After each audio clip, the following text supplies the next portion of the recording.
சென்ற பகுதியில் விநாயகரை எவ்வாறு வழிபடுவது என்பதை பற்றி பார்த்தோம்.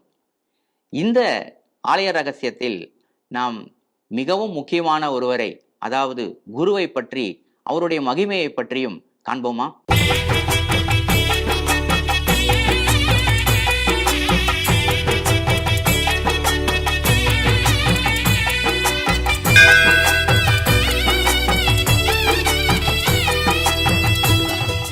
வக்ரதுண்ட மகாகாய சூரியகோட்டி சமப்பிரப நிர்விக்னம் குருமே தேவ சர்வகாரியேஷு சர்வதா. ஸ்ரீ குருப்யோ நமஹா. ஸ்ரீ ஸ்பிரிச்சுவல் டிவி நேயர்கள் அனைவருக்கும் நமஸ்காரங்கள். விநாயகரை நாம் சந்தோஷம் செய்துவிட்டோம், நம்முடைய விக்னங்கள் எல்லாம் போய்விட்டது என்றால் மட்டும் போருமா என்றால், நம்முடைய செயல் நமக்கு உடனே நடக்க வேண்டும். விநாயகருடைய அனுகிரகத்தால் நமக்கு நன்மை நடக்கும். ஆனால் செய்யக்கூடிய செயல் நமக்கு உடனே நடக்க வேண்டும் என்றால் ஒருவருடைய ஆசி நமக்கு மிகவும் முக்கியம். அவர்தான் குரு. குரு என்பவர் தனித்தன்மை கொண்டவர். அதனால்தான் இன்றைய வாழ்க்கையில் கூட நாம் குரு என்ற பதத்தை பல இடத்தில் கேட்டிருப்போம். ஜெகத்குரு என்று கேட்டிருக்கிறோம். அதே போன்று விஸ்வகுரு என்று நாம் கேட்டிருக்கிறோம். நம்முடைய பாரத தேசத்துக்கு விஸ்வகுரு என்று ஒரு பெயர். ஏன்? குரு என்பவர் யார் என்றால், எந்த ஒரு பலனையும் எதிர்பார்க்காமல் யார் ஒருவர் மற்றவருக்கு உபயோகமாகவும் நல் மார்க்கத்தை, சத் மார்க்கத்தை யார் காண்பிக்கின்றாரோ அவர்தான் குரு. அதனால்தான் நம்முடைய பாரத தேசம் அனைவருக்கும் நல்ல மார்க்கத்தை காண்பிப்பதால் இதற்கு விஸ்வகுரு என்று பெயர். அதே போன்று சிவபெருமானுக்கும் குருநாம் குருஹு என்ற ஒரு பெயரும் உண்டு. அவர் குரு, அனைவருக்கும் குருவாக அவர் திகழ்கிறார். அப்படிப்பட்ட இந்த குரு என்ற பதம், இதனுடைய மகிமை என்ன என்றால், குரு என்ற பதம், அதில் 2 அக்ஷரங்கள் இருக்கின்றன. ஒன்று கு, மற்றொன்று ரு. கு என்றால் அந்தகாரம், அதாவது இருள். ரு என்றால் தன் நிரோதகா, அதாவது அதை அழிப்பவர். அதாவது இருளை யார் போக்குகின்றாரோ அவர் குரு. அது யாராக வேண்டுமானாலும் இருக்கலாம். சிறுவர் முதல் பெரியவர் வரை யாராக இருந்தாலும் அவர் குருவே. எவர் ஒருவர் நம்முடைய அஞ்ஞானத்தை போக்கி ஞானத்தை கொடுக்கின்றாரோ, ஞானம் என்பது சன்மார்க்கத்தில் செல்வதற்கு யார் நமக்கு வழி காட்டுகிறாரோ அவர் குரு. அதனால்தான் ஆலயத்தில் நாம் பார்த்தோமே என்றால், தட்சிணாமூர்த்தி என்று இருக்கிறார். கோஷ்டத்தில் இருக்கக்கூடிய தேவதேவர். அவருக்கு கீழே பார்த்தீர்கள் என்றால் சனகாதி ரிஷிகள் இருப்பார்கள். சனகாதி ரிஷிகள் வயதானவர்கள், ஞானம் நிறைந்தவர்கள். அப்படிப்பட்டவர்கள் தட்சிணாமூர்த்தி சிவபெருமான், அதில் சந்தேகமில்லை. ஆனால் அவருடைய வயது என்ன என்று பாருங்கள். ஷோடச வயஸ்கா, அதாவது 16 வயது. 16 வயது நிரம்பிய அவர் பல 1000 ஆண்டு வயது கொண்ட சனகாதி ரிஷிகளுக்கு உபதேசம் செய்கிறார். அது கூட எப்படி என்றால், வார்த்தைகளாலோ பெரிய ஸ்லோகங்கள் சொல்லியோ இல்லை, மௌன வியாக்கியாத்தா என்று பெயர். மௌனமாக தான் நினைத்ததை அவருக்கு கொடுக்கிறார். அப்பொழுது குரு என்பவர் யார்? தான் நினைத்ததை தன்னுடைய சிஷ்யனுக்கு வார்த்தைகளால் தான் கொடுக்க வேண்டும் என்பது இல்லை, மௌனத்தாலே கூட, கண் தீட்சையினாலே கூட அவர் ஞானத்தை கொடுக்கக்கூடியவர். அப்படிப்பட்ட இந்த குருவானவர் நம்மளுடைய சம்பிரதாயத்தில் அவரவர்களுடைய பழக்கத்திற்கு ஏற்றார் போன்று, சிலருக்கு சதாசிவ சமாரம்பாம் ஸ்ரீகண்டாச்சாரிய மத்தியமாம் அஸ்மதாச்சாரிய பர்யந்தாம் வந்தே குரு பரம்பராம் என்று சொல்வார்கள். சிலர் சதாசிவ சமாரம்பாம் சங்கராச்சாரிய மத்தியமாம் அஸ்மதாச்சாரிய பர்யந்தாம் வந்தே குரு பரம்பராம். ஆதியா இருக்கக்கூடிய சதாசிவர், மத்தியில் இருக்கக்கூடிய ஒரு குரு, அந்தமாக இருக்கக்கூடிய ஒரு குரு. இவர் 3 நிலைகளும் குரு இருக்கின்றார்.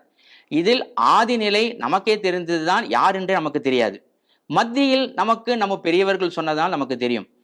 அதே போன்று அஸ்மத் ஆச்சாரிய பர்யந்தாம் என்ற இப்போது நம்முடைய ஆசிரியராக யார் இருக்கிறாரோ, எவர் ஒருவர் நமக்கு ஞானத்தை கொடுக்கிறாரோ அவர் குரு. இப்படிப்பட்ட குரு நம்மளுடைய சம்பிரதாயத்தில் எப்படிப்பட்டவர் என்றால், தேவதைகளினுடைய ஆராதனைக்கு முன்பு குருவின் பூஜை செய்ய வேண்டும். செய்யவில்லை என்றால் அந்த பூஜை பலன் தராது என்று ஆகமம் கூறுகின்றது. எவ்வாறு எனில், குரும் பூர்வம் குரும் வந்தயித்வா பశ్చాத் தேவம் ஹி வந்தயேத் சிவலோபே நிஷ்கிருதிச்சாஸ்தி குருலோபே ந நிஷ்கிருதிஹி. அதாவது தேவதைகளினுடைய பூஜைக்கு முன்பு குருவினுடைய பூஜை செய்ய வேண்டும். குரு பூஜை செய்த பிறகுதான் தேவதைகளுக்கு பூஜை. அதற்கு உதாரணம், சிவ பூஜை செய்யாமலும் இருக்கலாம், செய்வதில் சிலதை நாம் விட்டு கூட இருக்கலாம், அதற்கு பிராயஷ்சித்தம் உண்டு. ஆனால் குரு லோபே, குருவுக்கான பூஜையை நாம் செய்யவில்லை என்றால் அதற்கு பிராயஷ்சித்தமே இல்லை என்று கூறுகின்றது ஆகமம். அதனால் முயற்சி செய்து எப்படியாவது நம்மளுடைய பூஜையில் குருவுக்கான ஒரு ஸ்தானத்தை கொடுத்து அவரை நாம் அங்கு பூஜிக்க வேண்டும். அப்படி என்றால் குரு என்பவர் யார் என்றால் நமக்கு தெரிந்த ஸ்லோகம்தான். குருர் பிரம்மா குருர் விஷ்ணு குருர் தேவோ மகேஸ்வரஹா குரு சாக்ஷாத் பரம் பிரம்ம என்ற ஸ்லோகத்தின்படி பிரம்மாவும் குருதான், விஷ்ணுவும் குருதான், சிவனும் குருதான், அனைவருமே குருதான். ஒரே ஒரு விஷயத்தை நாம் ஞாபகம் வைத்துக் கொள்ள வேண்டும், எவர் ஒருவர் நம்முடைய அஞ்ஞானத்தை போக்குகிறாரோ அவர் குரு என்பதை மட்டும் நாம் மனதில் நினைத்தால் சிறுவர் முதல் பெரியவர் வரை யாரை வேண்டுமானால் நாம் குருவாக ஏற்றுக்கொள்ளலாம். இப்படிப்பட்ட இந்த குருவானவர் ஆலயத்தில் வேறு எங்கு இருக்கின்றார் என்றால் நமக்கு தெரிந்தது அடுத்தது நவக்கிரகம் என்று சொல்லக்கூடிய இடத்தில் குரு என்று ஒருவர் இருக்கிறார். அவர் தேவர்களின் தலைவராக, அதாவது தேவர்களின் ஆச்சாரியராக இருக்கிறார். அப்படிப்பட்டவர் ஒரு குரு. அதுதானா என்றால் குரு என்பது மிகவும் உத்தமமான ஸ்தானம் அல்லவா? அதனால் அவருக்கு பிராகாரங்களிலோ மற்ற இடங்களிலோ ஆலயத்தில் இடம் கிடையாது. எங்கு என்றால் கர்ப்ப கிரகத்தில் அவருக்கு ஆலயம் இருக்கின்றது. ஆலயம் இல்லை, அவருக்கான இடம் இருக்கின்றது. எவ்வாறு என்றால் அந்த இடத்தில் உருவ வழிபாடு கிடையாது குருவுக்கு. சதாசிவாதி குருக்கள் என்று பெயர். இப்படி இந்த சதாசிவ குருவே நமஹ, அனந்த குருவே நமஹ, ஸ்ரீகண்ட குருவே நமஹ, அம்பிகா குருவே நமஹ, குக குருவே நமஹ, விஷ்ணு குருவே நமஹ என்ற இந்த 7 குருக்கள் கர்ப்ப கிரகத்திலே உள்ளே இருக்கிறார்கள். இது சிவனுடைய ஆலயத்தில் உண்டிதானா என்றால் சிவ ஆலயத்தில் இருக்கக்கூடிய எல்லா கர்ப்ப கிரகங்களிலும் உள்ளே வடக்கு பகுதியில் இருக்கக்கூடியவருக்கு யார் என்றால் அவர்கள் சப்த குருக்கள்.